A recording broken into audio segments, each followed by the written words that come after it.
Galatians chapter 5 verses 13. For brethren, ye have been called unto liberty.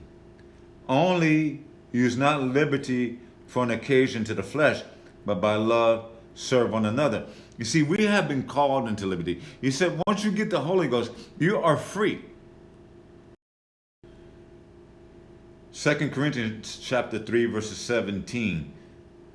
For now the Spirit of the Lord, and where the Spirit of the Lord is, there is freedom. Like I said, once you got the Holy Ghost, you got freedom. That is the Spirit of the Lord. You have that spiritual freedom that God has, He has freed you from the bondage of sin. John chapter 8 verses 36. So if the Son has set you free, you're free indeed. You are free because God took it on the cross. He set us free on the cross. And he said, do not use the liberty for occasion to the flesh. Let's not use that liberty of freedom to go do what we want to do. Let's not do it to fulfill the lust of the flesh. Because he said, let's not use that freedom to say, okay, I can go out and sin and God's going to forgive me. We are under grace.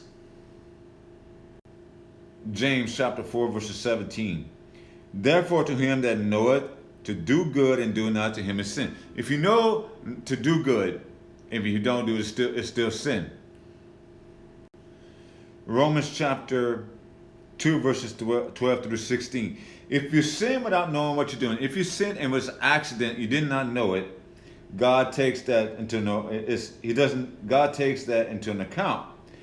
But if you sin knowing fully well what you were doing, but that's an entire story differently, because you knew it.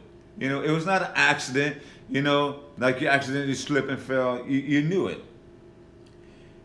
Merely hearing the law of God is a waste of your time if you do not do what He's commanded. It's a waste of time if you're not doing, if you're not living it.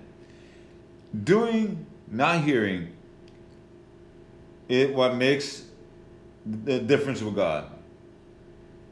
When outsiders who have never heard of God's law follow it more or less by instinct, they confirm it by truth and obedience. They show God's law is not something alien, it's not something imposed on us from without.